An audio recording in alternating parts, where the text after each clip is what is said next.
हम तुम्हारे साथ हैं। रिक्शा चालक एकजुटीचा। सबसे पहले आपको मैं धन्यवाद देना चाहता हूँ कि आप लोग हमारे ऑटो रिक्शा चालकों की बात को हमेशा रखने का काम करते हैं, जिसकी वजह से हमारे ऑटो रिक्शा चालकों को न्याय मिलने में बड़ा आसान हो जाता है।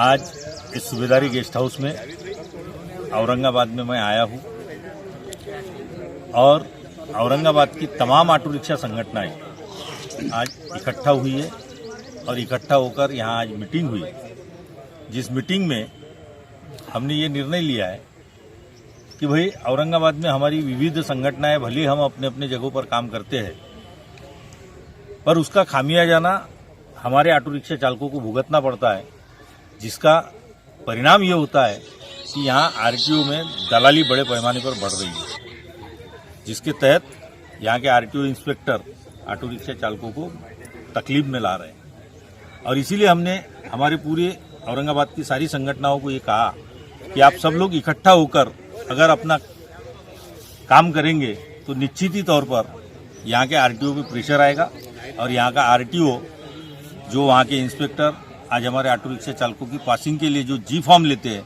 ये जी फॉर्म नहीं लेंगे।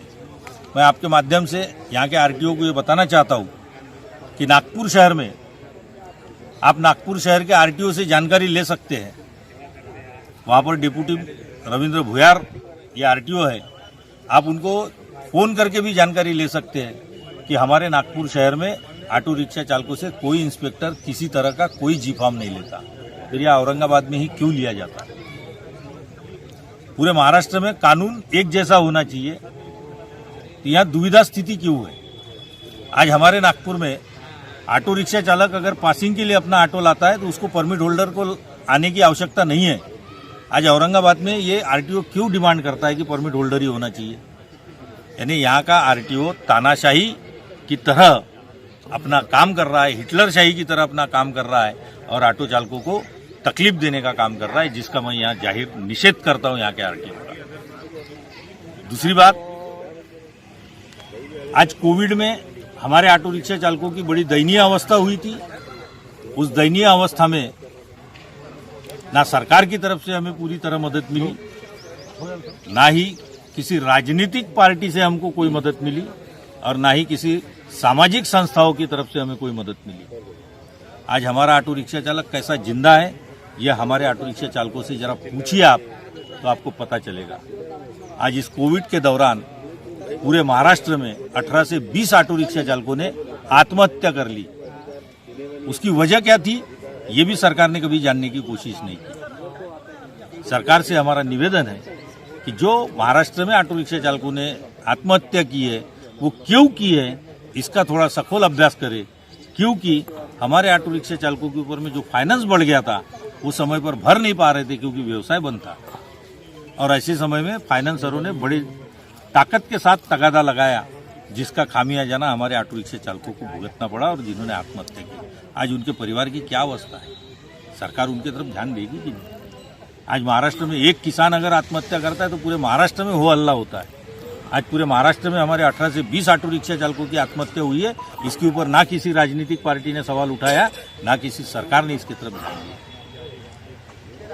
हमारे प्रश्न अनेक हैं और उन्हीं प्रश्नों को लेकर मैं पूरे महाराष्ट्र में माननीय हमारे शशांक राव जो हमारे अध्यक्ष हैं महाराष्ट्र के, उनके मार्गदर्शन में, उनके नेतृत्व में आज मैं पूरे महाराष्ट्र का दौरा कर रहा हूं और उस दौरे के माध्यम से ऑटो रिक्शा संगठनों को इकट्ठा कर हम एक बड़ा आंदोलन करने की आगे की हमारी तैयारी है, जिसका पहला आंदोलन का पहला टप्पा हमारा हर जिले के आरटीओ कार्यालय, ट्रैफिक डीसीपी कार्यालय या आपके कलेक्टर ऑफिस, इस पर हमारा पहला आंदोलन होगा और दूसरा टप्पा जो हमारा आंदोलन का होगा वो बम्बई पे आंदोलन होगा।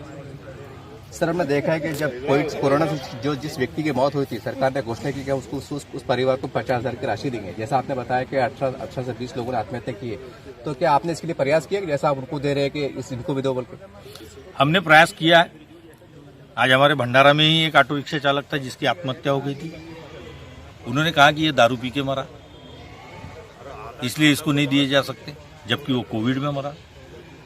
कई जगह ऐसी घटनाएं हुई है कि आदमी कोविड से मरा है पर उसको किसी और इसमें डाल दिया और उसको उस सानुग्रह से वंचित कर दिया। ये परिस्थिति हुई है। सर, अब हमारे दर्शकों को बताना चाहेंगे पूरे महाराष्ट्र में कितने ऑटो चालक है और उनकी संख्या कितनी है? आज हमारे पूरे महाराष्ट्र में 12 लाख ऑटो रिक्शा चालक हैं और ये केवल 12 लाख परमिट धारक ऑटो रिक्शा चालक हैं। और जिनके पास लाइसेंस और बैच है और उनके पास परमिट नहीं है वो लोग भी हमारे यहाँ ऑटो चलाते हैं। ऐसे लोगों की संख्या पूरे महाराष्ट्र में 10 लाख के आसपास है। यानी टोटल अगर हम देखें तो आज हमारी 22 लाख लोगों की जनसंख्या पूरे महाराष्ट्र में है और इनके परिवारों की अगर संख्या देखें और इनके वोटों की अगर हम गिनती करें तो आज हम तकरीबन 1 करोड़ के आसपास हमारी वोटों की संख्या है। फिर भी ये सरकार हमारी तरफ ध्यान नहीं देती।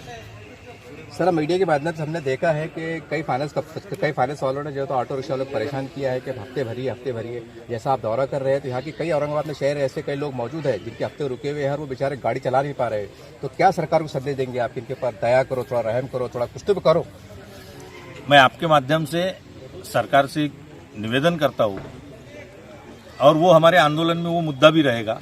वो आंदोलन में हमारा विषय भी है कि बजाज फाइनेंस ने जिस तरीके से ऑटो रिक्शा चालकों पे